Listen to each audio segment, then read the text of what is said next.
നമസ്കാരം. നമസ്കാരം. ഇപ്പോൾ സെലിബ്രിറ്റികളെ കൊണ്ട് PR വർക്ക് ചെയ്യുന്നു, അതായത് രാഷ്ട്രീയ പാർട്ടികൾക്ക് വേണ്ടി ഒരു PR വർക്ക് ചെയ്യുന്ന ഒരു രീതിയിലോട്ട് സെലിബ്രിറ്റികൾ മാറുന്നുണ്ട്. അതിനെക്കുറിച്ചിട്ട് എങ്ങനെയാണ് നോക്കിക്കാണുന്നത്? അത് വ്യക്തിപരമായിട്ടുള്ളൊരു അഭിപ്രായം ആദ്യം പറയാം. ഈ ഒരു സെലിബ്രിറ്റികൾ എന്ന് പറയുന്ന വ്യക്തികൾ, അതായത് സിനിമാ താരങ്ങളാവട്ടെ, ഇപ്പോൾ സാമൂഹ്യ മാധ്യമങ്ങളിൽ നിരവധി സെലിബ്രിറ്റികളുണ്ട്. ഇവരാരും തന്നെ ഇത്തരത്തിലൊരു ഉദ്യമത്തിൽ ഏർപ്പെടുന്ന അല്ലെങ്കിൽ ഇത്തരത്തിലൊരു കാര്യങ്ങൾ ചെയ്യുന്നതിനോട് വ്യക്തിപരമായി എനിക്ക് എതിർപ്പൊന്നുമില്ല. ഈ ഒരു സംസ്കാരം പക്ഷേ ജനങ്ങളെ എങ്ങനെ സ്വാധീനിക്കുന്നു എന്നുള്ളതൊന്ന് നോക്കിക്കാണേണ്ട കാര്യമാണ്. കാരണം ജനങ്ങൾ ഈ സെലിബ്രിറ്റികൾക്ക് പലപ്പോഴും അവരർഹിക്കുന്നതിലും കൂടുതലൊരു മൂല്യം, ഒരു തരത്തിലും ഇതിനെ തെറ്റായി കാണരുത്. കാരണം സെലിബ്രിറ്റികൾ അവരവർ ചെയ്യുന്ന ജോലികൾ, ഇപ്പോൾ സിനിമാ താരങ്ങളാവട്ടെ, ഇപ്പോൾ മോഹൻലാലും മമ്മൂട്ടിയും തിരശീലയിൽ അല്ലെങ്കിൽ വെള്ളിത്തിരയിൽ നമ്മളെ ഒക്കെ രസിപ്പിക്കുന്ന നടന്മാരാണ്. മഹാനടന്മാരെന്ന് തന്നെ വേണമെങ്കിൽ അവരെ വിളിക്കാം. അങ്ങനെയുള്ള പദവികളും പട്ടങ്ങളും ഒക്കെ അവർക്ക് നൽകാം. പക്ഷേ അവർ നമ്മുടെ ദൈനംദിന ജീവിതത്തെ ബാധിക്കുന്ന രാഷ്ട്രീയത്തെ സംബന്ധിച്ച് എന്തെങ്കിലും ഒരു അഭിപ്രായം പറയുമ്പോൾ അത് പറയുവാൻ അവർക്ക് എന്താണ് യോഗ്യത എന്ന് നാം പരിശോധിക്കേണ്ടിയിരിക്കുന്നു. അത് സംബന്ധിച്ചുള്ള ഒരു മൂല്യം നമ്മൾ അവരുമായിട്ട് അല്ലെങ്കിൽ അവർക്ക് നൽകുമ്പോൾ അത് ശ്രദ്ധയോടുകൂടി നൽകണം. ഇല്ലെങ്കിൽ ഇത്തരത്തിലുള്ള അവരുടെ ഒരു താരപ്രഭ മാത്രമായിട്ട് നമ്മെ സ്വാധീനിക്കുവാൻ സാധ്യതയുണ്ട്. മോഹൻലാൽ പറഞ്ഞതുകൊണ്ട് മാത്രം ഞാൻ പിണറായി വിജയന് വോട്ട് ചെയ്യില്ല, അല്ലെങ്കിൽ മമ്മൂട്ടി പറഞ്ഞതുകൊണ്ട് മാത്രം ഞാൻ നരേന്ദ്രമോദിക്ക് വോട്ട് ചെയ്യില്ല, അല്ലെങ്കിൽ മറ്റാരെങ്കിലും പറഞ്ഞതുകൊണ്ട് മാത്രം ഞാൻ നരേന്ദ്രമോദിക്ക് വോട്ട് ചെയ്യില്ല എന്നുള്ളത്. നരേന്ദ്രമോദിയെയോ അല്ലെങ്കിൽ പിണറായി വിജയനെയോ ഞാൻ തിരഞ്ഞെടുക്കുമ്പോൾ അത് അവരുടെ രാഷ്ട്രീയ പ്രവർത്തനത്തിൻ്റെ മികവോ അല്ലെങ്കിൽ കഴിവുകേടോ അല്ലെങ്കിൽ അതിലുള്ള കുഴപ്പങ്ങളോ കണ്ടുകൊണ്ട് മാത്രമായിരിക്കണം. കാരണം അത് നേരിട്ട് ബാധിക്കുന്നത് തന്നെയാണ്.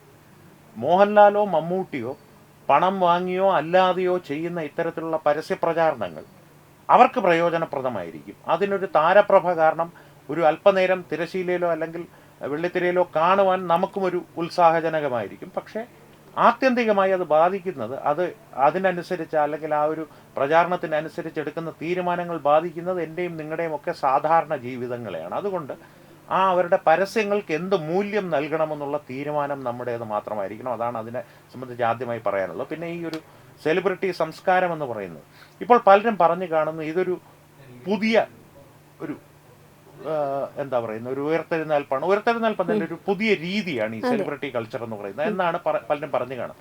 അല്ല. കാരണം കാലാകാലങ്ങളായിട്ട് മലയാളി പലപ്പോഴും അഭിമാനത്തോടു കൂടി പറയാറുള്ളൊരു കാര്യം, ഈ തമിഴൻ്റെ ഒരു സംസ്കാരം നമുക്കില്ല. തമിഴൻ സിനിമാ താരങ്ങളെയൊക്കെ മുന്നിട്ടിറക്കി രാഷ്ട്രീയത്തിൽ നേട്ടം കൊയ്യാൻ ശ്രമിക്കാറുണ്ട്. ഭാഗികമായി അത് ശരിയാണ്. കാരണം സിനിമാ താരങ്ങൾ ഒരു രാഷ്ട്രീയത്തിൽ ഇടപെടാൻ ശ്രമിച്ചാൽ മുൻപുള്ള ഒരു തലമുറ അത് അനുവദിച്ചു കൊടുത്തിരുന്നില്ല, അല്ലെങ്കിൽ അതിന് ആ മൂല്യമേ കൊടുത്തിരുന്നുള്ളൂ. എന്നാൽ ഈ താരാരാധന കാരണം ഒരു രാഷ്ട്രീയ പ്രചരണ ജാഥയ്ക്കാകട്ടെ ഒരു സമ്മേളനത്തിനാകട്ടെ ആള് കൂടുക എന്നുള്ളത് ഇന്നും ഇന്നലെയും തുടങ്ങിയൊരു കാര്യമല്ല. 1961 സിനിമാ സംവിധായകൻ, പ്രശസ്ത സംവിധായകനായിട്ടുള്ള രാമു കാര്യാട്ട് തൃശ്ശൂർ നാട്ടകയിൽ മത്സരിക്കുമ്പോൾ ഇടതുപക്ഷത്തിൻ്റെ സ്ഥാനാർത്ഥിയായി, ഇടതുപക്ഷത്തിൻ്റെ പിന്തുണയോടുകൂടി സ്വതന്ത്ര സ്ഥാനാർത്ഥിയായി നിയമസഭയിലേക്ക് മത്സരിക്കുമ്പോൾ അദ്ദേഹം ജയിച്ചു. പക്ഷേ അദ്ദേഹത്തിന് MLA ആയി ഒരു ദിവസം പോലും സേവനമനുഷ്ഠിക്കുവാനോ അല്ലെങ്കിൽ MLA ആയി ഇരിക്കുവാനോ സാധ്യമായില്ല. കാരണം തൂക്കുമന്ത്രിസഭയായിരുന്നു, രാഷ്ട്രപതി ഭരണം വന്നു. അതിനുശേഷം 1975 തൃശ്ശൂർ ലോക്സഭാ മണ്ഡലത്തിൽ ഇടതുപക്ഷം അദ്ദേഹത്തെ പിന്തുണയ്ക്കാത്തത് കാരണം ഇടതുപക്ഷത്തിനെതിരെ സ്വതന്ത്ര സ്ഥാനാർത്ഥിയായി ശ്രീ രാമു കാര്യാട്ട് മത്സരിച്ചു. അപ്പോൾ അദ്ദേഹത്തിൻ്റെ തെരഞ്ഞെടുപ്പ് പ്രചാരണ സമ്മേളനങ്ങൾക്ക് ലക്ഷക്കണക്കിന് ആളുകളാണ് കൂടിയിരുന്നത്. കാരണം അദ്ദേഹത്തിന് വേണ്ടി, രാമു കാര്യാട്ടിന് വേണ്ടി തിരഞ്ഞെടുപ്പ് പ്രചാരണത്തിന് ആ വേദികളിൽ എത്തിയിരുന്ന പ്രേം നസീർ സാറും ഷീല മേഡവും ഒക്കെയായിരുന്നു. അപ്പോൾ ആ താരങ്ങളെ കാണുവാനായി എൻ്റെ ഓർമ്മ ശരിയാണെങ്കിൽ അദ്ദേഹത്തിൻ്റെ ഒരു തിരഞ്ഞെടുപ്പ് സമ്മേളനത്തിന് ഏതാണ്ട് 3 ലക്ഷം പേരോളം തൃശ്ശൂരിൽ വന്ന് കൂടിയിരുന്നു എന്നുള്ളതാണ് പഴയ കണക്ക്. ഞാൻ ഓർമ്മയിൽ നിന്ന് പറയുന്നതാണ്. അതായത് ആ കാലത്ത് 3 ലക്ഷം പേരൊരു തിരഞ്ഞെടുപ്പ് സമ്മേളനത്തിന് വരിക എന്ന് പറഞ്ഞു കഴിഞ്ഞാൽ അതൊരു എന്താ പറയുക, ചിലപ്പോൾ അതൊരു റെക്കോർഡ് തന്നെ ആയിരിക്കും. എന്നാൽ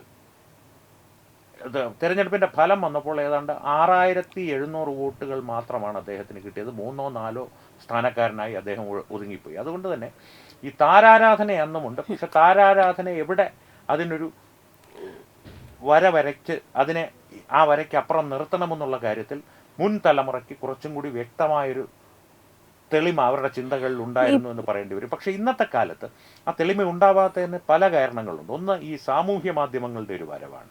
അപ്പോൾ ഈ താരങ്ങൾ ഒരു പൊതുമണ്ഡലത്തിൽ പ്രത്യക്ഷപ്പെടുമ്പോൾ അവരുടെ ഒപ്പം എടുക്കുന്ന ഒരു സെൽഫിയോ അല്ലെങ്കിൽ അവരുടെ ഒരു വീഡിയോയോ ഒക്കെ എടുക്കുന്നത് അവരവരുടെ ഈ എടുക്കുന്ന വ്യക്തിയുടെ സ്വന്തം സാമൂഹ്യ മാധ്യമ ഹാൻഡിലോ അക്കൗണ്ടിലോ ലൈക്കുകളും ഷെയറുകളും ഒക്കെ കൂടി ആളുകൾ സബ്സ്ക്രൈബേഴ്സിൻ്റെ എണ്ണം കൂട്ടി സ്വയം ഒരു താരമായി അല്ലെങ്കിൽ ഒരു ചെറിയ താരമായി വളരുവാനുള്ള വാതായനങ്ങൾ ഇന്ന് പലരുടെയും മുമ്പിൽ തുറന്നു കിടപ്പുണ്ട്. ആ ഒരു വാതായനങ്ങളോ അല്ലെങ്കിൽ ആ ഒരു അവസരങ്ങൾ പ്രയോജനപ്പെടുത്തുന്നതിന്റെ ഭാഗമായിട്ട് കൂടിയാണ് ഈ താരാരാധന എന്നുള്ളത് ഒരു ട്രെൻഡായി വളർത്തുന്നത്. ഇരുവർ ഒരു പ്രോഗ്രാം ചെയ്തില്ലേ, പിന്നെ മോഹൻലാലും മുഖ്യമന്ത്രി, അതൊക്കെ ഒരു PR വർക്കിന്റെ ഭാഗം തന്നെയായിട്ട് നമുക്ക് വ്യക്തമായിട്ട് മനസ്സിലാക്കാന്നേ ഉള്ളൂ. തീർച്ചയായിട്ടും അതൊരു PR വർക്ക് തന്നെയാണ്. അതിൽ മോഹൻലാൽ പ്രതിഫലം വാങ്ങിയോ, എത്ര രൂപ പ്രതിഫലം വാങ്ങി, അതോ വാങ്ങാതെ സൗജന്യമായി ആണോ അദ്ദേഹം ചെയ്തു കൊടുത്തത്, ഇതൊന്നും പറയുവാൻ ഞാൻ ആളല്ല. പക്ഷേ മോഹൻലാൽ ഒരു PR വർക്കിന്റെ ഭാഗമായിട്ടാണ് അത് ചെയ്തിട്ടുള്ളത് എന്നുള്ള കാര്യത്തിൽ ഒരു സംശയവും വേണ്ട. അല്ലാതെ മോഹൻലാലിന് ശ്രീ പിണറായി വിജയൻ്റെ രാഷ്ട്രീയ കാഴ്ചപ്പാടുകളോടും രാഷ്ട്രീയ നയങ്ങളോടും അദ്ദേഹത്തിൻ്റെ രാഷ്ട്രീയ പ്രവർത്തനങ്ങളോടും അന്ധമായ ആരാധന മൂത്ത് മോഹൻലാൽ നേരെ പിണറായി വിജയൻ്റെ ഓഫീസിൽ വിളിച്ച് എനിക്ക് അദ്ദേഹവുമായി ഒരു അഭിമുഖം ചെയ്യണം എന്ന് പറഞ്ഞ് ഒരിക്കലും ചെയ്യുവാനുള്ള സാധ്യതയേയില്ല. മോഹൻലാലിനെ ഒന്നെങ്കിൽ സർക്കാരിൻ്റെ PRD പബ്ലിക് റിലേഷൻസ് ഡിപ്പാർട്ട്മെൻറ്റ് അങ്ങോട്ട് സമീപിച്ച്, അല്ലെങ്കിൽ കമ്മ്യൂണിസ്റ്റ് പാർട്ടിക്കാർ തന്നെ. കാരണം 2026 നിയമസഭാ തിരഞ്ഞെടുപ്പ് അടുത്ത് വരികയാണ്. അപ്പോൾ മോഹൻലാൽ എന്ന് പറയുന്നത് 3.5 കോടി മലയാളിക്കും, ഞാൻ ഇടയ്ക്ക് തമാശയായിട്ട് പറയാറുള്ളത് 3.5 കോടി മലയാളികളിൽ മമ്മൂട്ടി പോലും മോഹൻലാലിന്റെ ഫാനാണ് എന്നുള്ളത്. 3.5 കോടി മലയാളികളുടെയും ഹൃദയത്തിൽ ചിരപ്രതിഷ്ഠ നേടിയൊരു നടനാണ് മോഹൻലാൽ. ആ നടന്റെ താരപ്രഭയെ കൂടി പ്രയോജനപ്പെടുത്തി തിരഞ്ഞെടുപ്പിൽ പിണറായിക്ക് നേട്ടം കൊയ്യുവാനുള്ള ഒരു ശ്രമം മാത്രമായിരുന്നു ഇരുവർ. പക്ഷേ അവിടെയാണ് ഞാൻ നേരത്തെ പറഞ്ഞ കാര്യം പ്രസക്തമാകുന്നത്. മോഹൻലാൽ എന്ന താരത്തോട് അതിന് ഈ ഇരുവർ എന്നുള്ള അഭിമുഖത്തെ ചൊല്ലി ഒരു സ്നേഹമോ വിദ്വേഷമോ തോന്നേണ്ട കാര്യം നമുക്കില്ല. കാരണം അദ്ദേഹം ഒരു നടൻ എന്നുള്ള രീതിയിൽ അദ്ദേഹത്തിൻ്റെ ജോലി അവിടെ ചെയ്തു. നടൻ എന്നുള്ള രീതിയിലാണെങ്കിൽ സിനിമയിൽ അഭിനയിക്കണമെന്ന് പറയാം. നടൻ അവിടെ മാത്രമല്ല, അദ്ദേഹം പരസ്യങ്ങളിൽ അഭിനയിക്കാറുണ്ട്. ഇതും അതുപോലൊരു പരസ്യ ചിത്രമായിട്ട് മാത്രം കാണേണ്ട കാര്യമേ ഉള്ളൂ. എന്നാൽ ശ്രീ പിണറായി വിജയൻ പറയുന്ന കാര്യത്തിൽ കാമ്പും കഴമ്പും ഉണ്ടോ എന്ന് നാം പ്രത്യേകം ശ്രദ്ധിക്കേണ്ടതുണ്ട്. നിർഭാഗ്യമെന്ന് പറയട്ടെ, അദ്ദേഹത്തിൻ്റെ ഇരുവറിൽ കാമ്പും കഴമ്പും ഒന്നും എനിക്ക് വ്യക്തിപരമായി കാണുവാൻ സാധിച്ചില്ല. ഒരു ഉദാഹരണം ഞാൻ പറയാം. ഇതുപോലെ തന്നെ 2019 ലോക്സഭാ തിരഞ്ഞെടുപ്പ് നടക്കുമ്പോൾ ഹിന്ദി സിനിമാ താരം അക്ഷയ് കുമാർ നമ്മുടെ ബഹുമാനപ്പെട്ട പ്രധാനമന്ത്രി ശ്രീ നരേന്ദ്രമോദിയുമായിട്ട് ഇത്തരത്തിലൊരു അഭിമുഖം നടത്തിയിരുന്നു. അപ്പോൾ ആ അഭിമുഖത്തെ സംബന്ധിച്ച് നിരവധി വിമർശനങ്ങൾ ഉയർന്നിരുന്നു, പ്രത്യേകിച്ച് പ്രതിപക്ഷ പാർട്ടികൾ, കോൺഗ്രസ് പ്രത്യേകിച്ച്. കാരണം ആ അഭിമുഖത്തിൽ അക്ഷയ് കുമാർ പ്രധാനമന്ത്രിയോട് ചോദിച്ചാൽ പ്രധാനമന്ത്രിക്ക് മാമ്പഴം കഴിക്കുന്നത് ഇഷ്ടമാണോ, അങ്ങനെയുള്ള ചോദ്യങ്ങളാണ് ചോദിച്ചിരുന്നത്. എന്നാൽ ഒരു കാര്യം ഞാൻ എടുത്തു പറയാം. ഈ കാമ്പും കഴമ്പും തേടുമ്പോൾ ആ അഭിമുഖത്തെ സംബന്ധിച്ച് പറയുമ്പോൾ അതിൽ രാഷ്ട്രീയ സംബന്ധമായിട്ടുള്ള ഒരു ചോദ്യം പോലും അക്ഷയ് കുമാർ ചോദിച്ചിരുന്നില്ല. എന്നാൽ ഈ കാമ്പുള്ള കാര്യമെന്ന് പറയുന്നത് ഒരു കാര്യം, അതായത് ഞാൻ നേരത്തെ പറഞ്ഞത് രാഷ്ട്രീയ സംബന്ധമായിട്ടുള്ള ഒരു ചോദ്യം അക്ഷയ് കുമാർ ചോദിക്കാത്തത് കൊണ്ട് തന്നെ BJPക്ക് അത് ആ രാഷ്ട്രീയ പ്രചരണ ആയുധമായിട്ട് ആ അഭിമുഖം ഉപയോഗിക്കാനും സാധിച്ചില്ല. എന്നാൽ ഉപയോഗിക്കാവുന്ന ഒരു കാര്യം BJPയിലുള്ള പലരും അത് വിട്ടുപോയി എന്നുള്ളൊരു അഭിപ്രായം എനിക്കുണ്ട്. അതാണ് ഞാൻ പറഞ്ഞ കാമ്പ് തിരയുന്നവർക്ക് കൃത്യമായിട്ട് കാമ്പ് കിട്ടുന്ന കാര്യങ്ങളുള്ള അഭിമുഖങ്ങൾ ഇത് നടക്കാറുണ്ട്. അത് പരസ്യ പ്രചാരണത്തിനായിട്ട് അവർ PR വർക്കായിട്ട് എടുക്കുന്നതാണെങ്കിൽ പോലും. ഈ അഭിമുഖത്തിൻ്റെ കാര്യം പറഞ്ഞാൽ ആ അഭിമുഖത്തിൽ അക്ഷയ് കുമാർ പ്രധാനമന്ത്രിയോട് ഒരു ചോദ്യം ചോദിച്ചിരുന്നു. പ്രധാനമന്ത്രിക്ക് അലാവുദ്ദീൻ്റെ അത്ഭുത വിളക്ക് കിട്ടിയാൽ അദ്ദേഹം എന്ത് ചെയ്യുമെന്ന്. അക്ഷയ് കുമാറിനെ കേട്ടവർ ഞെട്ടിയിട്ടുണ്ടോ എന്ന് എനിക്കറിയില്ല. കാരണം അങ്ങനെയാണെങ്കിൽ അത് പലരും അത് ശ്രദ്ധിച്ച് പോലും കാണില്ല എന്ന് എനിക്ക് തോന്നുന്നു. അക്ഷയ് കുമാർ എന്തായാലും ഞെട്ടി. പ്രധാനമന്ത്രിയുടെ ഉത്തരം ഒരു നിമിഷം ആലോചിക്കാതെ അദ്ദേഹം മറുപടി പറഞ്ഞു, ജീനിയോട് ഞാൻ പറയും, ഈ ജീനിയുടെ കഥ തന്നെ ജനങ്ങളുടെ മനസ്സിൽ നിന്ന് ഇല്ലാതാക്കണം. കാരണം ഈ ഏതെങ്കിലും ഒരു വിളക്കുരച്ചാൽ ഒരു ജീനി വന്ന് എനിക്ക് വേണ്ടതെല്ലാം തരുമെന്നുള്ളൊരു ചിന്ത തന്നെ ജനങ്ങളുടെ മനസ്സിൽ നിന്ന് ഇല്ലാതായി അവനവൻ്റെ ലക്ഷ്യങ്ങൾ അവനവൻ്റെ പരിശ്രമത്തിലൂടെ നേടിയെടുക്കുന്ന ജനവിഭാഗമാണ് ഒരു രാജ്യത്തിന് ഏറ്റവും നല്ലതെന്നുള്ളൊരു ഉത്തരമാണ് അദ്ദേഹം നൽകിയത്. കാരണം ഇത് വളരെ കാമ്പുള്ളൊരു ഉപദേശമാണ്, പ്രത്യേകിച്ച് വളർന്നു വരുന്നൊരു തലമുറയ്ക്ക്. കാരണം ഒരു അത്ഭുതവും നിങ്ങൾ കാത്തിരിക്കരുത്. നിങ്ങളുടെ നെറ്റിയിലെ വേർപ്പ് കൊണ്ട് നിങ്ങൾ അധ്വാനിക്കുക, നിങ്ങൾക്കുള്ള ഫലം ലഭിക്കും, അതിനുവേണ്ടി പ്രവർത്തിക്കുക. ഇതാണ് ഞാൻ പറഞ്ഞ കാമ്പ്. ഈ ഒരു കാമ്പ് ദൗർഭാഗ്യവശാൽ ഇരുവരിൽ എനിക്ക് കാണുവാൻ സാധിച്ചില്ല. ഇത് മാത്രമാണ് എൻ്റെ പ്രശ്നം. കാരണം മോഹൻലാലോ അക്ഷയ് കുമാറോ എനിക്ക് വിഷയമേ അല്ല, അവരുടെ ജോലി ചെയ്തു എന്ന് മാത്രം. ഈ മോഹൻലാൽ തന്നെ ഈ ഇരുവർ എന്നുള്ള സെയിം പേരിൽ നമ്മൾ ശ്രീ ഉമ്മൻചാണ്ടിയുമായിട്ട് ഇതേ കണക്ക് വർഷങ്ങൾക്ക് മുമ്പ് ഒരു അഭിമുഖം ചെയ്തിരുന്നു. അതിനെക്കുറിച്ച് എനിക്ക് ഒരു പരാതിയുമില്ല. കാരണം എന്ന് വെച്ച് കഴിഞ്ഞാൽ അത് ഒരു തിരഞ്ഞെടുപ്പിൻ്റെ നോട് അടുത്ത സന്ദർഭത്തിലല്ല ആ ഒരു പരിപാടി പുറത്തു വന്നിരുന്നത്. കാരണം ക്രിസ്മസിനോടനുബന്ധിച്ച് ചെയ്ത ഒരു ചാനൽ ചെയ്തൊരു പരിപാടിയാണ്. അതിൽ വളരെ രസകരമായിട്ടോ ചിലർക്ക് രസകരമല്ലായിരുന്നിരിക്കാം, അതൊരു സാധാരണ അഭിമുഖമായി മാത്രം മാറിപ്പോയൊരു അഭിമുഖമായിരുന്നു. അതൊരു രാഷ്ട്രീയ പ്രചരണത്തിനുള്ളൊരു മാർഗമോ അല്ലെങ്കിൽ ഒരു പരസ്യ പ്രചാരണത്തിനുള്ള ഒരു ആയുധമോ ഒന്നും ആയിരുന്നില്ല. കാരണം ആ സമയത്ത് തിരഞ്ഞെടുപ്പില്ലായിരുന്നു എന്നാണ് എൻ്റെ ഓർമ്മ. തന്നെയുമല്ല, ഇതൊരു ക്രിസ്മസ് സ്പെഷ്യൽ പരിപാടിയായിട്ടാണ് ഉമ്മൻചാണ്ടിയുമായിട്ടുള്ള ഒരു അഭിമുഖം വന്നത്. അതുകൊണ്ട് ഉമ്മൻചാണ്ടിയുടെ അഭിമുഖം നല്ലത്, പിണറായി വിജയൻ്റെ മോശമെന്നല്ല ഞാൻ പറയുന്നത്. ഉമ്മൻചാണ്ടിയുടെ അഭിമുഖത്തിൽ രാഷ്ട്രീയം കുറവായിരുന്നു. എന്നാൽ ഇരുവരിൽ സ്ഥാനത്തും അസ്ഥാനത്തും സ്ക്രിപ്റ്റ് ചെയ്തതാണ് എന്ന് നമുക്ക് വ്യക്തമായി മനസ്സിലാക്കുന്ന, അടിയന്തരാവസ്ഥയെ സംബന്ധിച്ച് എന്തായിരുന്നു അങ്ങേരുടെ ഓർമ്മകൾ തുടങ്ങിയ വ്യക്തമായ സ്ക്രിപ്റ്റിങ്ങോട് കൂടിയുള്ള ചോദ്യങ്ങൾ മോഹൻലാൽ എന്ന മികച്ച നടൻ തന്മയത്വത്തോടു കൂടി തന്നെ ചോദിച്ചു. പക്ഷേ ദൗർഭാഗ്യകരമെന്ന് പറയട്ടെ, പിണറായി വിജയൻ ഒരു മികച്ച നടനായി മോഹൻലാലിൻ്റെ മുമ്പിൽ ശോഭിച്ചില്ല. കാരണം പറയുന്നതിൽ അദ്ദേഹത്തിന് തന്നെ ചിരിക്കാതെ ആ കാര്യങ്ങൾ പറയുവാൻ അദ്ദേഹം ബുദ്ധിമുട്ടുന്നത് കൊണ്ട്, കാരണം പിണറായി സ്വതവേ ചിരിക്കാത്തൊരു വ്യക്തിയാണ്. പക്ഷേ ഈ പറയുന്ന കാര്യങ്ങൾ അദ്ദേഹത്തിൽ പോലും ചിരി ഉണർത്തുന്ന തരത്തിലുള്ള കള്ളങ്ങളോ അല്ലെങ്കിൽ അസത്യങ്ങളോ ആയത് കാരണമായിരിക്കാം അദ്ദേഹം അതിൽ വ്യക്തമായി പറഞ്ഞു ഫലിപ്പിക്കുന്നതിൽ പരാജയപ്പെട്ടു എന്നുള്ളതാണ് ഇരുവരിനെ കുറിച്ചുള്ള എനിക്ക് അഭിപ്രായം. പക്ഷേ വീണ്ടും എടുത്തു പറയട്ടെ, മോഹൻലാലിനോട് ഒരു അഭിപ്രായ വ്യത്യാസമില്ല, അദ്ദേഹത്തോട് സ്നേഹമോ വിദ്വേഷമോ ഇല്ല. അദ്ദേഹത്തിൻ്റെ ജോലി ചെയ്തു എന്ന് മാത്രം. ഇതാണ് സെലിബ്രിറ്റി കൾച്ചറിനെ കുറിച്ചുള്ള ഒരു അഭിപ്രായം. കഴിഞ്ഞ ദിവസം മമ്മൂട്ടി ഇതേണക്ക് വയനാട് ടൗൺഷിപ്പ് സന്ദർശിച്ച സമയത്ത് വലിയ പ്രശ്നം സോഷ്യൽ മീഡിയയിൽ ഉൾപ്പെടെ ഭയങ്കര രീതി 2 ദിവസം നന്നായിട്ട് അദ്ദേഹത്തെ നാണം കെടുത്തുന്ന രീതിയിലുള്ള പരാമർശങ്ങളുമൊക്കെ ഉണ്ടായിട്ടുണ്ട്. അപ്പോൾ അതിനെക്കുറിച്ചിട്ടുള്ളത് എന്തായാലും കേട്ട് കാണുമല്ലോ. അപ്പോൾ അതിനെക്കുറിച്ചിട്ട് എന്താണ് പറയാനുള്ളത്? പക്ഷേ ആ വിഷയത്തിലേക്ക് വരുന്നതിന് മുമ്പ് ഒരു കാര്യം ഒന്ന് എടുത്തു പറയട്ടെ. ഇപ്പോൾ ഈ മമ്മൂട്ടിയുടെ വയനാട് ഉരുൾപൊട്ടലിന് ശേഷമുണ്ടായ ടൗൺഷിപ്പ് സന്ദർശിക്കാനാണ് അദ്ദേഹം എത്തിയത്. അതൊരു സ്വകാര്യ സന്ദർശനമായി കൊണ്ടുപോകാനായിരുന്നു അദ്ദേഹത്തിൻ്റെ ഉദ്ദേശം. എന്നാൽ അത് നടന്നില്ല എന്നുള്ളതാണ് ഇപ്പോൾ പ്രചരിക്കുന്ന വാർത്തകളുടെ പ്രധാന തലക്കെട്ടുകളിൽ ഒന്ന്. അല്ലെങ്കിൽ ആദ്യം വാർത്തകളുടെ തുടക്കത്തിൽ പറയുന്നൊരു കാര്യം അതാണ്. ഒരു കാര്യം ഞാൻ പ്രേക്ഷകരോട് വ്യക്തമായി പറയാം. ഈ സാമൂഹ്യ മാധ്യമങ്ങളുടെ ഈ കാലത്ത് നിങ്ങൾ എയർപോർട്ടിൽ ഒരു സെലിബ്രിറ്റിയെ അപ്രതീക്ഷിതമായി കണ്ടു, സിനിമാ നടനെ കണ്ടു, അല്ലെങ്കിൽ അവിടെ സ്പോട്ടഡ് എന്ന് പറയും, അതാണ് ഇപ്പോൾ ട്രെൻഡിങ് ആയിട്ടുള്ള അല്ലെങ്കിൽ സാമൂഹ്യ മാധ്യമങ്ങളിൽ പൊതുവെ ഉപയോഗിക്കുന്ന ഒരു വാക്ക്, സ്പോട്ടഡ് സെലിബ്രിറ്റി. നോറ ഫത്തേഹിയ ഹൈദരാബാദ് എയർപോർട്ടിൽ കണ്ടു, അല്ലെങ്കിൽ അമിതാഭ് ബച്ചനെ മുംബൈ എയർപോർട്ടിൽ കണ്ടു, ഷാറൂഖ് ഖാനെ ദുബായ് എയർപോർട്ടിൽ കണ്ടു. ഈ പറയുന്ന സ്പോട്ടഡ് വീഡിയോകളെല്ലാം നിങ്ങൾ ശ്രദ്ധിക്കുക. ഇതിലെല്ലാം വളരെ എന്താ പറയുക, സ്റ്റൈലിഷായിട്ട് പുതിയ പുതിയ വസ്ത്രങ്ങളോ അല്ലെങ്കിൽ പുതിയ ട്രെൻഡുകളോ അല്ലെങ്കിൽ എന്തെങ്കിലും വാച്ചുകളോ ഇതൊക്കെ അണിഞ്ഞ് ഒരു PR വർക്കിന്റെ ഭാഗമായിട്ടുള്ള വീഡിയോകൾ തന്നെയായിരിക്കും ഇതെല്ലാം സ്ക്രിപ്റ്റഡ് തന്നെയായിരിക്കും. ഇവന്റ് മാനേജ്മെന്റ് ഏജൻസീസ് ഇത് പ്രത്യേകമായി ചെയ്തു കൊടുക്കുന്നുണ്ട്. ഒരു കാര്യം കൂടി പ്രേക്ഷകർ വ്യക്തമായി മനസ്സിലാക്കുക. ഭാരതത്തെ സംബന്ധിച്ച് നോക്കുകയാണെങ്കിൽ മാധ്യമങ്ങൾ അവരുടെ ഇഷ്ടത്തെ അനുസരിച്ച് പിന്തുടർന്ന് എയർപോർട്ടിൽ വെച്ച് ഇൻ്റർവ്യൂ എടുക്കാൻ ശ്രമിക്കുന്ന ഒരേ ഒരു സെലിബ്രിറ്റിയെ, ഒരേ ഒരു ചലച്ചിത്ര താരമേ ഭാരതത്തിലുള്ളൂ. അത് രജനീകാന്താണ്. മറ്റാരും, അത് തമിഴ്നാട്ടിലെ തന്നെ വിജയ് ആകട്ടെ, അജിത്ത് ആകട്ടെ, കമലഹാസൻ ഒട്ടുമില്ല, മറ്റുള്ള ഏത് താരമാകട്ടെ, ഭാരതത്തിൽ അമിതാഭ് ബച്ചനാകട്ടെ, ഹൃതിക് റോഷനാകട്ടെ, ഷാറൂഖ് ഖാൻ ആകട്ടെ, മാധ്യമങ്ങൾ സ്വന്തം ഇഷ്ടപ്രകാരം അവരെ പിന്തുടർന്ന് അവരുടെ നേരെ മൈക്ക് നീട്ടി എന്തെങ്കിലും ചോദ്യങ്ങൾ ചോദിക്കാനുള്ള ഒരു സാഹചര്യം ഉണ്ടാകാറില്ല. ഒരു വിവാദത്തിൽ അവർ പെട്ട അവസരത്തിലല്ലാതെ.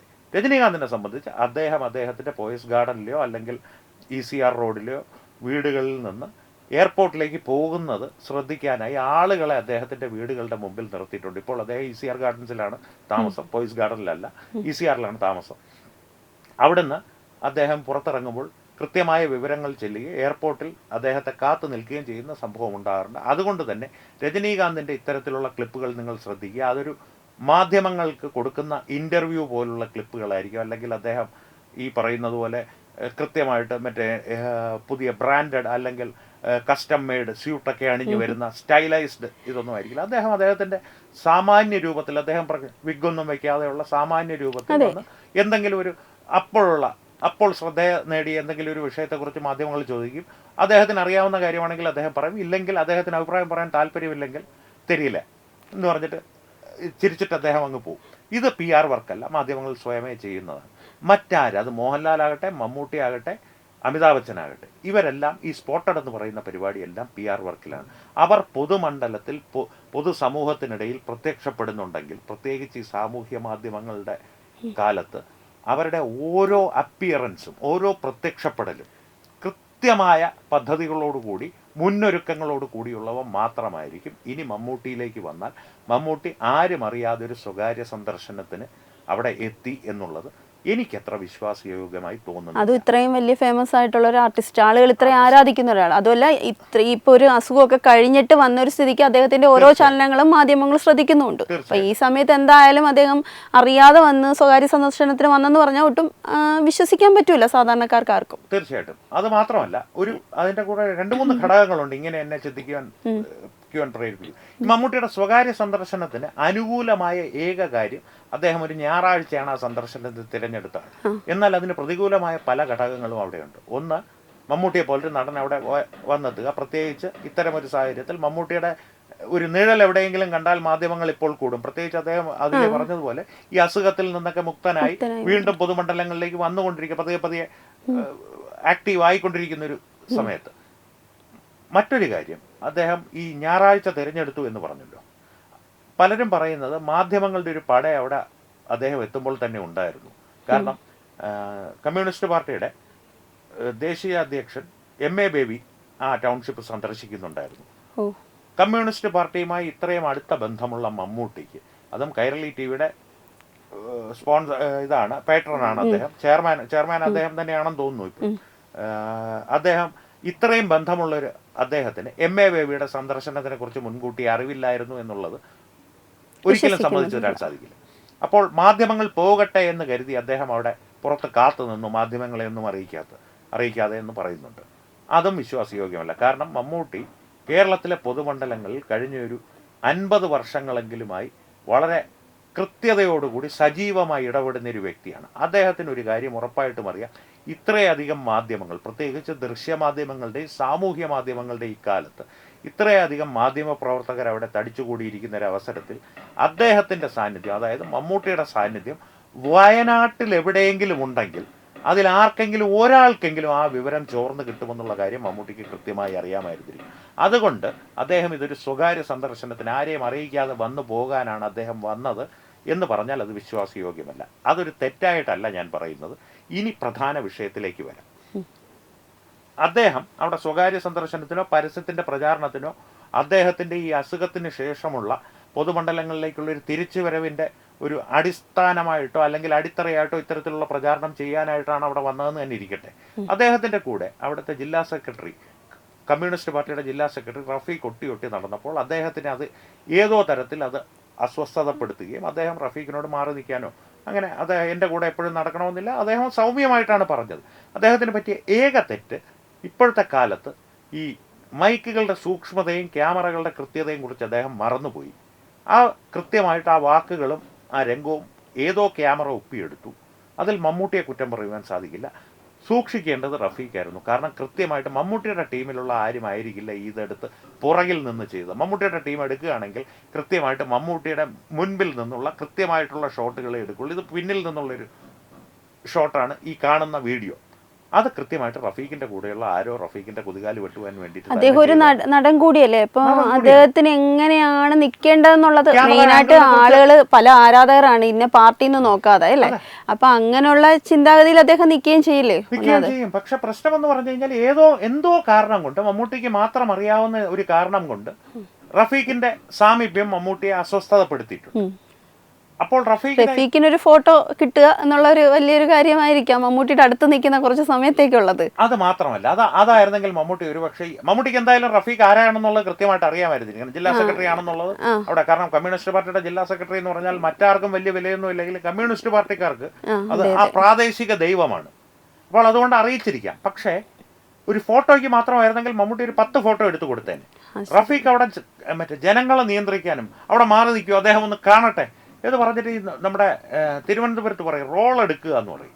അതായത് ആവശ്യമില്ലാത്തൊരു റോൾ എടുക്കുക എന്ന് പറയും. അതെടുത്തത് ഏതോ തരത്തിൽ മമ്മൂട്ടിയെ അസ്വസ്ഥതപ്പെടുത്തിയിട്ടുണ്ട്. അതുകൊണ്ടാണ് ഈ വീഡിയോ പുറത്തു വന്നതിൽ റഫീഖ് നോക്കേണ്ടത് റഫീഖിൻ്റെ സ്വന്തം സഹയാത്രികരെ തന്നെയാണ്, പാർട്ടി സഹയാത്രികരെ തന്നെ സംശയിച്ച് ആരിൽ നിന്നാണ് വീഡിയോ ലീക്കായതെന്ന് റഫീഖ് അന്വേഷിക്കുക. ഇനി ഈ വിവാദങ്ങളുണ്ടായത്, റഫീഖിനെ ജില്ലാ സെക്രട്ടറി അപമാനിച്ചു, അങ്ങനെയാണ് മമ്മൂട്ടി അത്ര വലിയ നടനൊന്നുമല്ല, നടനാണെങ്കിൽ തന്നെ കയ്യിലിരുന്നാൽ മതി, അതും ഈ ഒരു അവസരത്തിൽ, അത് മമ്മൂട്ടി ഇത്രയും സുഖമില്ലാതൊക്കെ ആയതിനു ശേഷം പിന്നെ ആദ്യമായിട്ട് ഇങ്ങനെ വന്ന് ടൗൺഷിപ്പ് സന്ദർശിച്ചു. അങ്ങനെയൊക്കെ ആ ഒരു സമയത്ത് തന്നെ ഇങ്ങനെ ഒരു സോഷ്യൽ മീഡിയ പൊങ്കാല ഇട്ടത് വല്ലാത്തൊരു പ്രശ്നമായി പോയി അല്ലേ എന്ന് പറയാനൊക്കില്ല. കാരണം അദ്ദേഹത്തിൻ്റെ അടുത്ത് ഇപ്പോൾ മലയാളിയുടെ ഒരു സാമാന്യമായിട്ടുള്ളൊരു മനോഭാവം എന്ന് പറഞ്ഞു കഴിഞ്ഞാൽ അദ്ദേഹത്തിന് വയ്യെങ്കിൽ അദ്ദേഹം വീട്ടിലിരിക്കണം എന്നുള്ള രീതിയിൽ പൊങ്കാല ഇടാനുള്ള ആൾക്കാരിടും. പക്ഷേ ഇതിൻ്റെ അകത്തുള്ളൊരു പ്രശ്നം എന്ന് പറഞ്ഞാൽ ഈ മനോഭാവത്തിൽ ഉണ്ടാകുന്ന വ്യത്യാസത്തിനെടുക്കുന്ന സമയമാണ്. കാരണം മിനിഞ്ഞാന്ന് വരെ മമ്മൂട്ടി വളരെ തങ്കപ്പെട്ട മനുഷ്യനായിരുന്നു. ഇന്നലെ അദ്ദേഹം എങ്ങനെ പെട്ടെന്ന് ഒരു അനഭലഷണീയമായ ഒരു തലത്തിലേക്ക് പോയി എന്നുള്ളത് ചിന്തിക്കുമ്പോൾ അതിൻ്റെ കാരണം റഫീഖ് അല്ല. റഫീഖിനോട് അദ്ദേഹം പറഞ്ഞ വാക്കുകളല്ല. റഫീഖിനോട് അദ്ദേഹം മാറി നിൽക്കിയ കടക്ക് പുറത്ത് ഇറങ്ങിപ്പോടാ എന്നൊക്കെ പറഞ്ഞിട്ട് അദ്ദേഹം മാധ്യമപ്രവർത്തകരുടെ മുന്നിലെത്തി. കണ്ടില്ലേ ടൗൺഷിപ്പ്, നമ്മുടെ പിണറായി വിജയൻ മുഖ്യമന്ത്രി, ഇതുപോലൊരു മുഖ്യമന്ത്രി ലോകത്തെങ്ങും കാണില്ല, അദ്ദേഹത്തിൻ്റെ നിശ്ചയദാർഢ്യത്തിൻ്റെ പുറത്ത് പണിഞ്ഞതാണ് ഈ ടൗൺഷിപ്പ് എന്ന് പറഞ്ഞിരുന്നെങ്കിൽ റഫീഖ് മമ്മൂട്ടിയുടെ വീട്ടിൽ പോയി മാപ്പി ചോദിച്ചേനെ.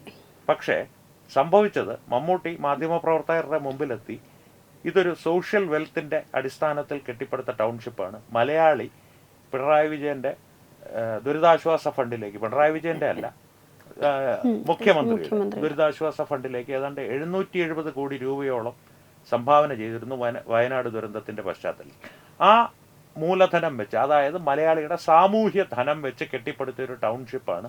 അതിൽ ക്രെഡിറ്റ് എടുക്കാനായിട്ട് CPM-നോ അല്ലെങ്കിൽ പിണറായി വിജയന് വ്യക്തിപരമായിട്ടോ ഒന്നും യാതൊരു അർഹതയും ഇല്ല എന്ന് പറയാതെ പറഞ്ഞു വെച്ചിട്ട് മമ്മൂട്ടി പോയതാണ് CPM-ന്റെ ഉന്നത നേതാക്കളെ അലോസരപ്പെടുത്തിയതും ചൊടിപ്പിച്ചതും. അതിൻ്റെ ഫലമായിട്ടാണ് അദ്ദേഹത്തിൻ്റെ മേലിൽ കാര്യമായ സമ്മർദ്ദം ചെലുത്തി. എന്തു ഗതികേടാണെന്ന് ആലോചിച്ച് നോക്കൂ. മമ്മൂട്ടിക്ക് ഒടുവിൽ റഫീഖിനെ വീഡിയോ കോൾ ചെയ്യേണ്ടി വന്നു. അപമാനിക്കാൻ ഉദ്ദേശിച്ചല്ല ഞാൻ അങ്ങനെ പറഞ്ഞത് എന്ന് പറയേണ്ടി വന്നു. തത്വത്തിൽ മാപ്പ് പറഞ്ഞു. മാപ്പ് എന്ന വാക്ക് പറയാതെ തന്നെ മാപ്പ് പറഞ്ഞു. ഒരു കാര്യം ഞാൻ എഴുതി വെച്ച് തരാം. മമ്മൂട്ടിയുടെ സ്വഭാവം വെച്ച് മമ്മൂട്ടിയുടെ തരാതരത്തിലുള്ള ആളുകളോട് ചിലപ്പോൾ മാപ്പ് ചോദിക്കുകയും അതിലുള്ള സന്ദർഭങ്ങൾ ഉണ്ടാവുകയും ചെയ്യുമായിരിക്കും. കാരണം ഈ കമ്മ്യൂണിസ്റ്റുകാർ പ്രചരിപ്പിക്കുന്ന പോലെ മോദിയെ കണ്ടപ്പോൾ ഇങ്ങനെ നിന്നു എന്നുള്ള ഫോട്ടോ അല്ല, അത് കഴിഞ്ഞിട്ട് കൃത്യമായിട്ട് ഇങ്ങനെ നിൽക്കുന്ന ഫോട്ടോ വേറെ ഉണ്ട്. കാരണം മോഹൻലാലിനോട് സംസാരിക്കുമ്പോഴാണ് മമ്മൂട്ടി ഒരു വശത്ത് ഇങ്ങനെ നിൽക്കുന്നത്, മോദി മുമ്പിൽ എത്തുമ്പോൾ മമ്മൂട്ടി കുനിഞ്ഞു തൊഴുന്ന ഫോട്ടോ വേറെ ഉണ്ട്. ഇനി ഇതിലേക്ക് വരുമ്പോൾ റഫീഖിനെ പോലൊരു വ്യക്തിയുമായിട്ട്, റഫീഖ് ഞാനൊരു സമൂഹത്തിൽ ഏറ്റക്കുറച്ചിൽ പറയുകയല്ല, മമ്മൂട്ടി എന്നുള്ളൊരു നടന്റെ മനസ്സിൽ റഫീഖ് എന്ന് പറയുന്ന ഒരു വ്യക്തി ഒന്നുമല്ല. ആ വ്യക്തിയോട് മമ്മൂട്ടി വീഡിയോ കോളിൽ വിളിച്ച് ഇങ്ങനെ പറഞ്ഞിട്ടുണ്ടെങ്കിൽ കമ്മ്യൂണിസ്റ്റ് പാർട്ടിയുടെ ഉന്നത തലത്തിൽ നിന്നുള്ള സമ്മർദ്ദം അദ്ദേഹത്തിന് ശക്തമായിട്ടുണ്ടായിട്ടുണ്ട് അദ്ദേഹത്തിന്റെ മേൽ. അതുണ്ടാവാനുള്ള കാരണം അദ്ദേഹം ഈ പറഞ്ഞ ടൗൺഷിപ്പിന്റെ യഥാർത്ഥ ഉടമസ്ഥാവകാശം കേരളത്തിലെ ജനങ്ങളിൽ നിക്ഷിപ്തമാണ് എന്നുള്ള കൃത്യതയോടുകൂടിയുള്ള വാക്കുകൾ മാത്രമാണ്. പിണറായി വിജയന് ക്രെഡിറ്റ് കൊടുത്തില്ല എന്ന് രത്ന ചുരുക്കമായിട്ട് പറയാം.